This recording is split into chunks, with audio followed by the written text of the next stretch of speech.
Cette jeune équipe d'acteurs s'avance vers la scène et s'apprête à présenter pour la première fois son spectacle face à un public. Une troupe de comédiens qui a travaillé cette représentation dans le cadre d'un atelier chantier d'insertion. L'insertion par le théâtre, c'est l'expression de soi et la confiance retrouvée.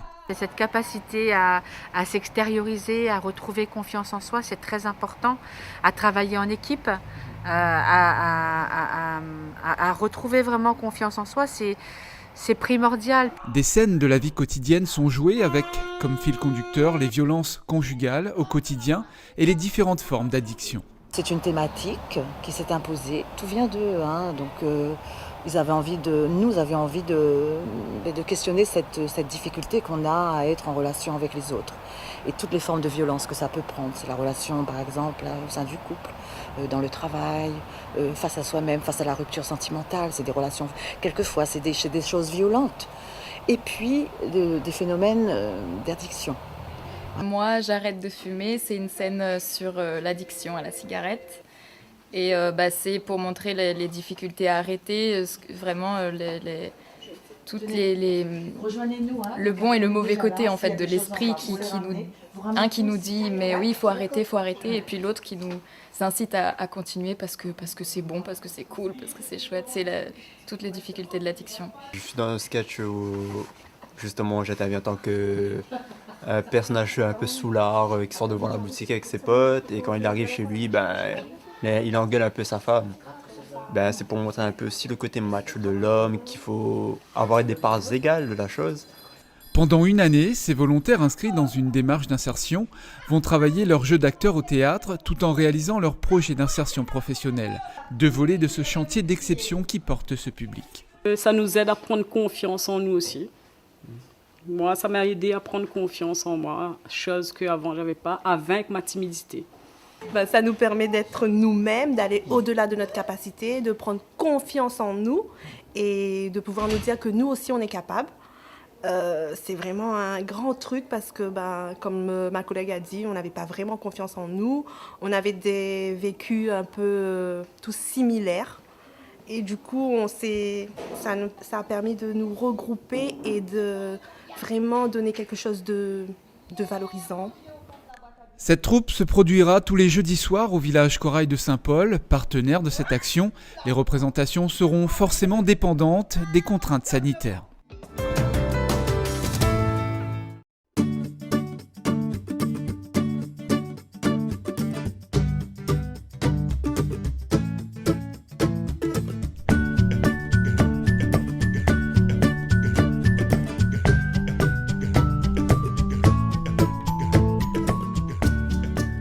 Il est un jardin à l'intérieur duquel on cultive les souvenirs, la tradition des plantes médicinales. Un patrimoine que François Thibert, tisaneur, préserve. Sur son terrain, il pousse des plantes endémiques, indigènes et exotiques comme l'aloès amère. Attention, la souche de l'aloès doit avoir au moins 4 ans pour développer ses propriétés médicinales. Tous les 900 mètres d'altitude, l'aloès il pousse un peu dans les hauts comme dans les bas. Là, nous voit un joli pied de Zampoco fleuri, donc il peut encore bon pour être utilisé. Il utilise la ligue quand il finit fleuri, jolies fleurs jaunes qui sortent au bout de 3e année. Donc ça il utilise là-dedans. Il coupe la feuille là et utilise ça pour cicatriser les bobos, cicatriser les plaies. Il faut faire attention à l'aloïne, le jus jaune qui coule là. Qu'il ne faut pas trop se mettre sur la peau ou utiliser parce que c'est assez, ça peut créer des petits problèmes. Il utilise aussi pour les brûlures, pour faire la cuisine ou bien on a brûlé, on a un pied d'aloès sous la main ou peut couper à lit, laisse couler ça et prendre,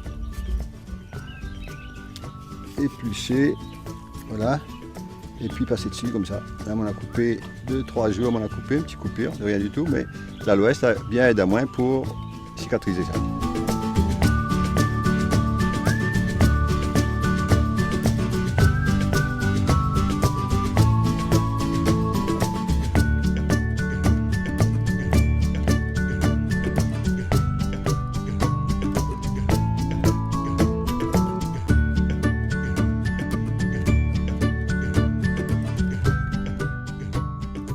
petite infusion de yapana et d'anis, nous va bien manger là et nous va boire ça juste après pour bien digérer. Voilà, la petite tisane yapana et anis bien mélangée là. On peut rajouter un petit peu de marjolaine dedans, il ne fera pas de mal.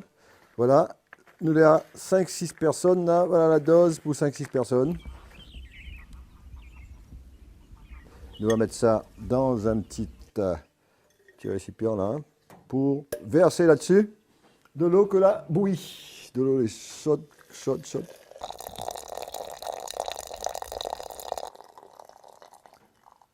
Bonne tasse chacun. On va laisser ça. Voilà. La plante, l'eau commence à changer de couleur là, on voit bien. Et ça commence à être parfumé aussi, on sent la bonne tisane.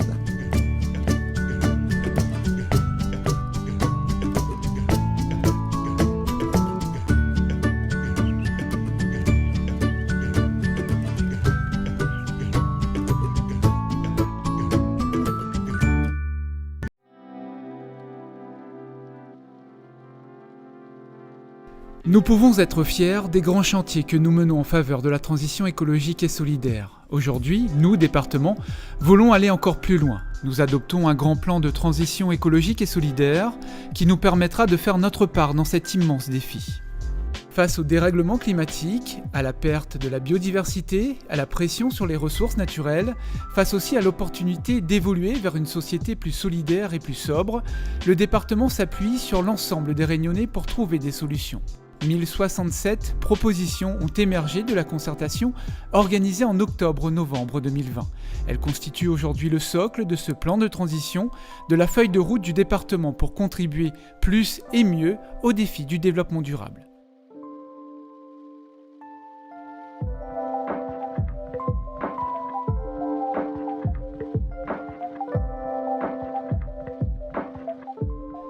C'est l'ensemble de l'administration qui transforme ces pratiques pour que les préoccupations environnementales soient pleinement intégrées à notre fonctionnement.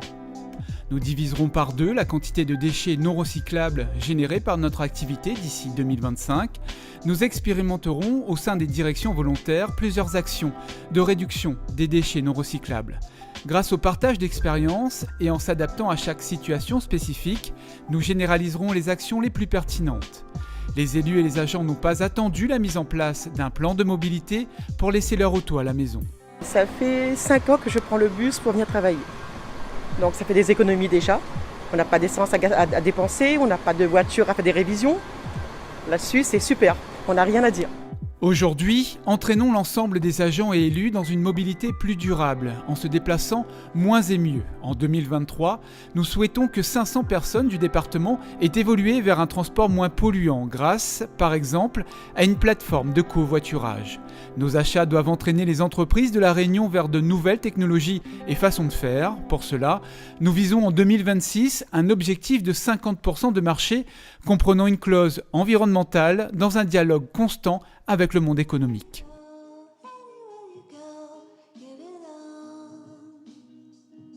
La nature et les paysages de nos cirques et remparts sont au cœur de notre identité. Pour préserver et valoriser notre biodiversité, nous replanterons 1 million d'arbres d'ici 2024 et nous menons une politique offensive pour protéger nos forêts des espèces exotiques envahissantes. Preuve qu'écologie et développement durable peuvent travailler main dans la main, nous réaménagerons nos espaces touristiques emblématiques comme le Pas de Bellecombe et le Maïdo. Nous engageons une transition agricole pour nourrir tous les Réunionnais avec des produits frais, locaux, issus de l'agriculture raisonnée, biologique ou de l'agroforesterie. Dans les prochaines années, cela signifie créer un label de reconnaissance des produits pays. 80% des fruits et légumes et 95% de la viande fraîche seront produits localement. 5 millions d'euros sont réservés au développement du bio sur les 5 prochaines années. Nous favorisons l'alternative à la voiture en développant, en cohérence avec les autres collectivités, des pistes cyclables pour garantir la continuité des itinéraires. Un grand plan vélo qui définira les travaux à réaliser et les services de mobilité douce à mettre en place sera mis en œuvre. Nous adaptons notre réseau routier au dérèglement climatique et à l'intensification des cyclones grâce à la sécurisation de 156 radiers. Nous bonifions nos aides en faveur des projets de l'économie circulaire et mettons en réseau tous les acteurs de ce domaine pour créer un véritable effet de levier de diffusion sur le territoire.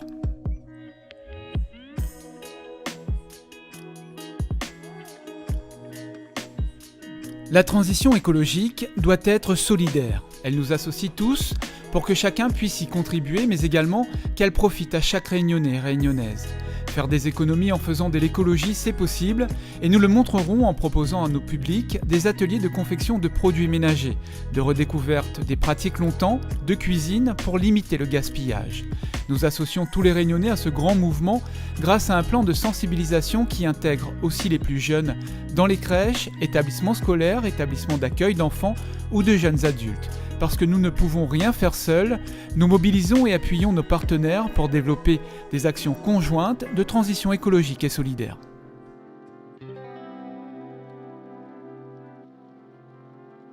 La réussite du plan de transition écologique et solidaire repose sur notre capacité à organiser une gouvernance moderne et transparente. La gouvernance associe les citoyens, les élus, les agents, les partenaires publics et privés, tous ceux qui ont un rôle à jouer dans la transition. La gouvernance s'appuie sur des indicateurs régulièrement mis à jour et communiqués dans un espace dédié. La transition écologique et solidaire est un sujet complexe et ces outils nous permettront d'adapter notre stratégie pour répondre au mieux aux attentes du territoire. Vous le voyez, les actions à mener sont nombreuses et les défis immenses. Pour toutes les actions qu'on a fait, nous tirons en sort, nous donnons l'exemple qui soit dans le secteur social, qui soit dans l'économie, ou sinon ça pour protéger nous de l'environnement. Nous va faire en sorte de bonnes plantiers et vivre bien. Ils plantent tout ça que nous avons besoin de manger local avec bonne plantation au pays, bon pour notre santé, bon pour notre porte-monnaie aussi. Nous tirons pour se tenir toute façon de faire, autrement sans gaspillage, troc, goniflage, partage de tout. Nous mettons ensemble pour soutenir notre nouveau filière recyclage. Ici même, dans tout service département, nous formons à nous, nous fait loterie, nous recyclé. Nous allons prêter la main à toute bonne intercommunalité pour trouver une bonne solution pour protéger les bons animaux. Nous donne faveur, nous donne la main à toutes les actions plantation pied de bois local, nous sauvons nos bons animaux endémiques. Nous va regrouper toute bande de monde acteurs dans l'économie, dans le social, autour de notre mouvement, la transition écologique et solidaire. Comme ça, nous, toutes les gagnants, la population, bonnes travailleurs. Nous informe de monde, explique à autres que ça est urgent, les grave pour notre planète, pour que ça le climat y réchauffe. C'est pour ça que nous va faciliter toute bonne aide pour faire accélérer le changement. Nous va réduire notre quantité d'émissions carbone si notre département. Nous va développer tout transport en commun, déplacement vélo, à pied, ça qui appelle déplacement doux.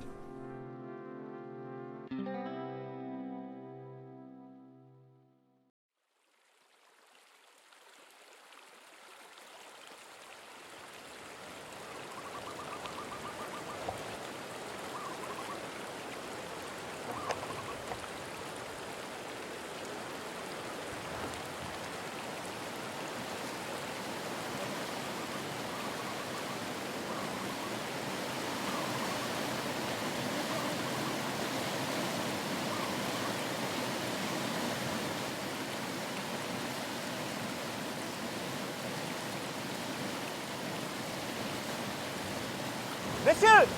Oh! Excusez-moi, on n'a pas vu deux petits chiens? Comment? Deux petits chiens, pas plus grands que ça!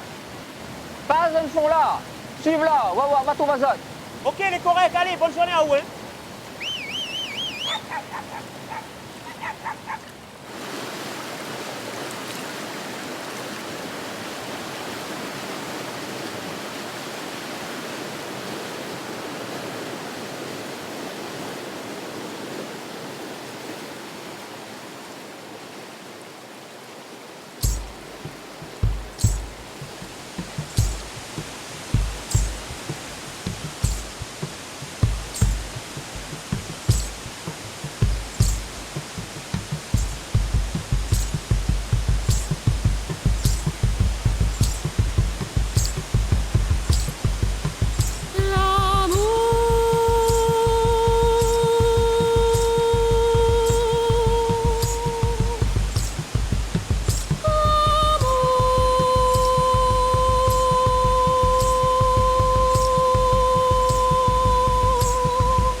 Une journée d'information pour ces jeunes, pour la plupart tout juste bacheliers, qui souhaitent poursuivre des études supérieures à La Réunion ou en mobilité. Sur un même site, s'est réuni l'ensemble des partenaires boursiers et opérateurs de la mobilité, comme la DOM, le Crous, la région et le département de La Réunion.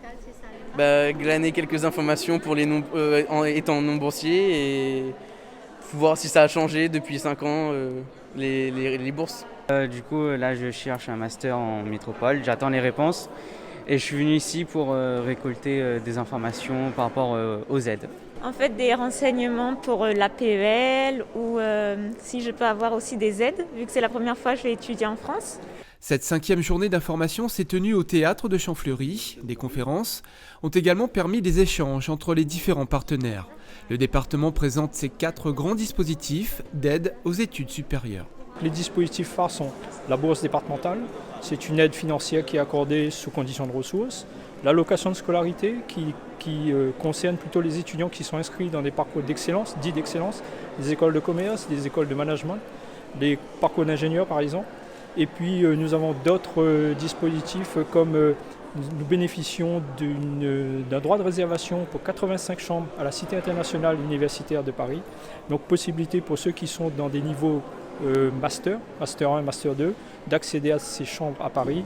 Et enfin, le dernier dispositif, c'est la bourse doctorale, mais là qui concerne des étudiants qui sont inscrits à La Réunion, à l'Université de La Réunion et qui travaillent sur des thèses, des thématiques correspondant aux compétences du département. Pour retrouver l'ensemble des informations relatives aux aides départementales, une seule adresse, le www.net-bourse.re.